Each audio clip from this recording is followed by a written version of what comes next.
insidente po dyan sa Bajo de Masinloc kung saan dalawang barko nga po ng China ang nagbanggaan. Ito po sa kakahabol nila ng ating PCG vessel. Oo nga at alam natin this is just one of the most recent incidents sa napakarami ng incidents na hinaharas tayo ng China. Kaya considering na hindi na nga ito bago at ilang taon na nila tayo hinaharas, parang ang pakiramdam natin ay parang nakarma ata sa kanila, nag-backfire yung kanilang paghaharas sa atin at sila pa mismo ang nagkabanggaan. Yun lang nakakalungkot kasi they're not just putting in danger yung lives ng mga Pilipino, they're also putting in danger yung lives ng mismong mga mamamayan nila. Kaya talagang nakakabahala at nakakagalit din na patuloy ang pangaharas nila and putting at risk yung mga buhay ng mga frontliners natin at gayon din sarili nilang mamamayan. Opo, dun ho ba sa PCG, dun sa ating barko, may kasama ho ba roon na from atin ito coalition? For this one, sa PCG, ay hindi kasama ang ating ito coalition kasi this is primarily a program yung ginawa nila doon, a program ng pamimigay ng ayuda ng gobyerno escorted by PCG and conducted din by BFAR. Pero maraming media na andon at nakuha din nila at alam ko merong mga witness din dun sa nangyaring salpukan nga ng dalawang Chinese vessels. Opo, ang sabi ho kasi yung isa sa mga barko, possibly gusto raw pong sadyain na banggain yung ating BRP Suluan. Well, kita naman natin sa video na talagang ang bilis nung patakbo ng dalawang Chinese vessels na parang talagang gusto pang iram yung PCG vessel. Ang balita nga natin, yung PCG ay with their skilled maneuvering ay binilisan ng takbo para hindi sila ang mabangga. Yun naman ang nangyari, yung pagmamadali ng dalawang Chinese vessels, yan tuloy sila ang napaano. Kaya sa tingin ko clear naman sa video na merong intent to harass, almost as if may intent to ram our own Philippine Coast Guard vessel. Kaya talagang nakakabahala. Actually po, Sir Sander, ang mas nakakabahala dito, Opo. Navy ship pa yung ginamit nila. Militar. Ibig sabihin, militar. Yung warship nila ang ginagamit. This is a clear escalatory effort on the part of China. Kaya kita din ng buong mundo na China ang very reckless at sila ang nag-escalate ng tension sa West Philippine Sea. Opo. Pero ang sabi po ng China, ang Pilipinas daw po ang promotor ng gulo dyan po sa West Philippine Sea. Oo. Nako, alam niyo po kahit anong tumbling ang gawin nila ay hindi nila mababaliktad ang katotohanan na ang West Philippine Sea ay atin. Tayo yung may sovereign rights dyan kasi nanalo na nga tayo sa The Hague dun sa ating international case na nilatag doon under the UNCLOS. So klaro na po sa batas ng mundo na sa atin, tayo ang may karapatan dyan at sila ang ang hindi sumusunod at gayon pa, sila pa yung nambubuli at umaastang siga sa karagatang wala naman silang karapatan. Opo, nabanggit po ninyo, militar na warship pa yung ginamit nila. Sa palagay po ba ninyo, overkill yung pagpapadala nila nitong dalawang barko na ito para harangin po yung ating PCG? Ang totoo lang po, overkill yung several times nang ginagawa nila na pagwa-water cannon sa atin at gayon din yung iba't ibang pamamaraan ng pang-intimidate. Kaya sa totoo lang medyo at least in the international stage kita na po ng lahat na sumusobra na yung China at dapat na nilang itigil yung kanilang panghara sa atin. Opo, pero tingin nyo, ma'am, it's about time na mag-deploy na rin po tayo ng ating warship dyan. Nang sa ganun parang mapantayan natin yung ginagawa po nila. Alam niyo po yung sinasabi namin lagi sa ating ito ay with every act of aggression sa bawat pagwa-water cannon ng China, we should respond with peaceful civilian-led supply missions and other civilian actions para mapakita natin yung pagkakaiba noong ginagawa ng China at ginagawa ng Pilipinas. Sila ang bit-bit nila kanyon, ang bit-bit nila ay warship. Tayo ang bit-bit natin regalo, ayuda, tulong sa mga mangingisda. Minsan pa nga musika kasi nung nakaraan po tayo ay Opo, yung nagpa-concert sa concert. West Philippine Sea.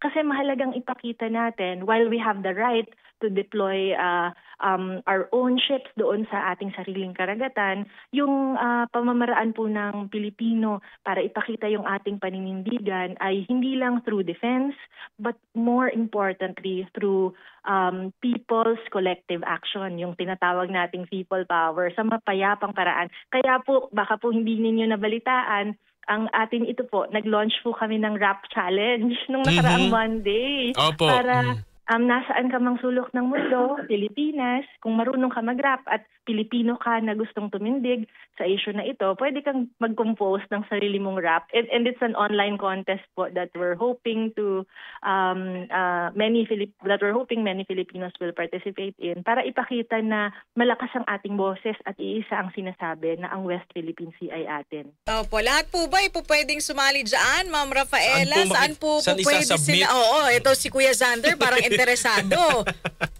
Ayun, no? Sige po, lahat po pwedeng sumali, maski si Sir Sander. Basta po ay Filipino. Kahit ano pong edad, okay lang. Tapos, i-upload lang po sa social media with the hashtag WPS atin ito, hashtag Teritoryo Rap Challenge. Gamitin lang po yung himig ng teritoryo, isang awitin po na ginawa ng rap band na Moro Beats. Pwede pong kunin yan sa ating Facebook page. Tapos i-upload yung rap challenge. Ang mensahe, dapat klaro na tayo ay naninindigan sa ating karapatan sa West Philippine Sea. Opo. Meron ho ako speaking of mga netizen, may mga nababasa po ako na baka kaya raw tayo binubuli-buli ng China kasi hindi nila nakikita na tayo raw ay gumagante. Yun hong kahit simpleng water cannon o laser din na kumbaga kaya naman natin. Ano ang inyong opinion dito sa ganitong mga point of view?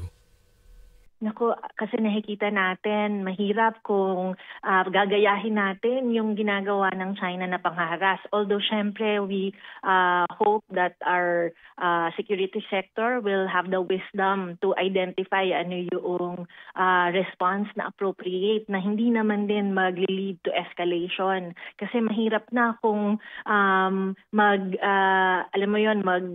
we fight fire with fire. Mahirap kasi sa dulo tayo ay naniniwala sa kapayapaan as part of our international foreign policy, guided always by making sure na ang West Philippine Sea ay isang peace zone. Kasi ang gusto natin, yung lugar na yan sa totoo lang ay hindi lugar kung saan violence thrives. Kasi sabi nga namin, ang karagatan natin ay dapat hindi yan lugar para sa mga bully katulad ng China. And we know that we can resist. We know that we can show China that we are standing up sa maraming mapayapang paraan naman. Opo. Ma'am, ano po yung tingin yung impact or implication netong ginawa na naman ng China when it comes sa ating international community?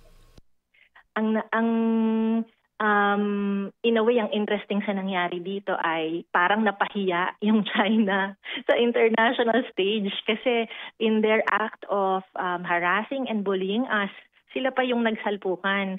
And I think this will have an impact doon sa international opinion, especially on what China is doing. In fact, may mga naririnig na kaming mga partners namin in sister parties from different countries na ang sinasabi ay grabe na talaga yung ginagawa ng China. So I think this shameful event as far as China is concerned, hopefully is a wake-up call na itigil na nila yung ginagawang ito.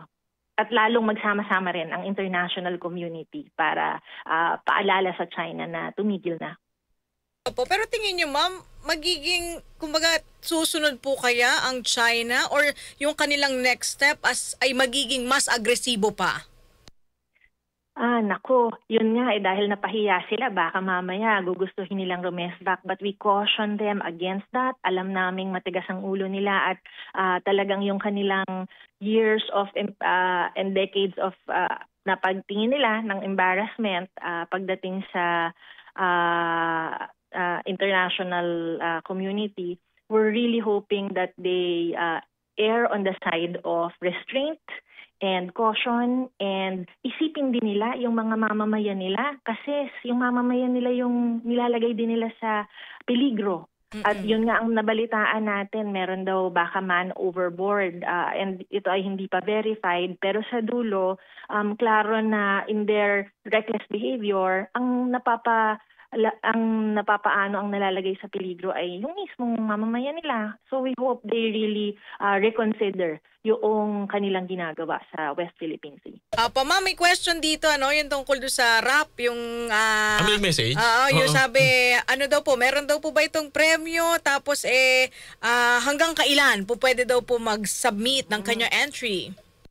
Yes po, may humble cash prize po na pinag-aambagan po namin na pwede po silang mag-submit within the month. So, nilaunch po namin itong Monday. So, it will end po ng September 11, September 12, yung after 30 days since our launch. So, again, gamitin lang po yung hashtag WPS atin ito para po mahanap namin yung kanilang mga entries. At itag na lang din po yung atin ito Facebook page at other platforms. Baka may trip to West Philippine Sea, partner. Yung mananalo. Jet ski holiday. Oo.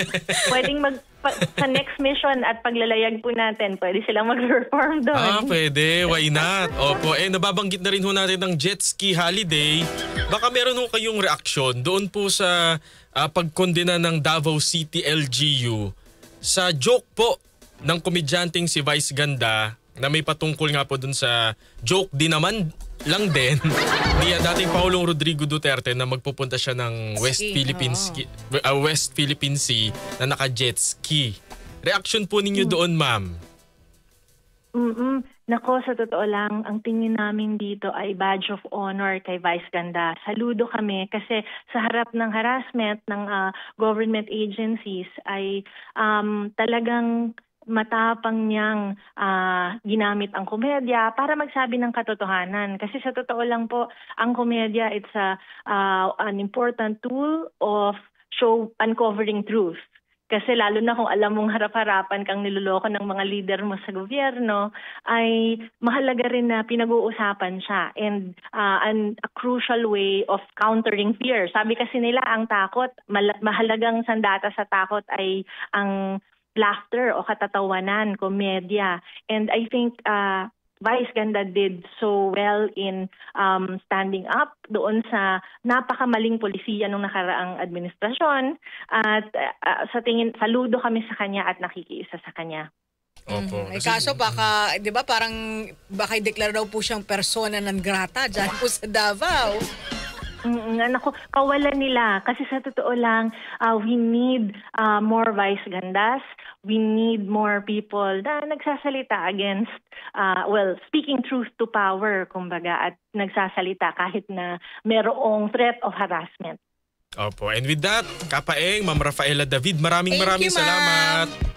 Maraming salamat din po. Mabuhay kayo. Si Ms. Rafaela David po ang Pangulo ng Akbayan Party List at co-convener din po at tagapagsalita ng Atin Ito Coalition. Ito yung grupo po